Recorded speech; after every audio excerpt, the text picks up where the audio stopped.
నమస్తే welcome to our channel. YCP అధినేత జగన్మోహన్ రెడ్డి ఢిల్లీలో ధర్నా చేస్తూ నారా లోకేష్ అంటేనే వణికిపోతున్నారు. పదే పదే లోకేష్ పేరు తలుస్తూ భయపడిపోతున్నారు. జాతీయ మీడియా సాక్షిగా లోకేష్ పై జగన్ కు ఉన్న భయం ఏ స్థాయిలో ఉందో బట్టబయలైంది.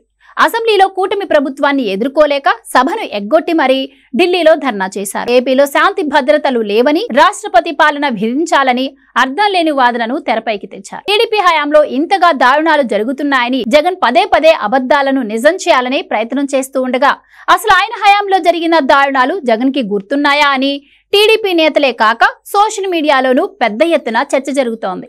సొంత బాబాయ్ అయిన వివేకానందరెడ్డి హత్య కేసును గత 5 ఏళ్లుగా పట్టించుకోనేలేదు. దళితుని చంపి ఓ వైసీపీ ఎమ్మెల్యే ఏకంగా డోర్ డెలివరీ చేశాడు.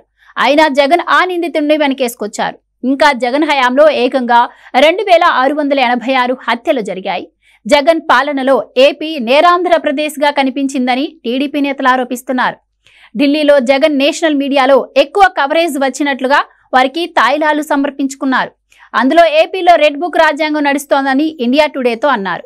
అది నారా లోకేష్ రెడ్ బుక్ అని, ఏపీ వ్యాప్తంగా దాని హోర్డింగులు పెట్టారని అన్నారు. టీడీపీ వచ్చినప్పటి నుంచి 10ల సంఖ్యలో హత్యలు జరిగాయని, కార్యకర్తలపై కేసులు పెడుతున్నారని వాపోయారు.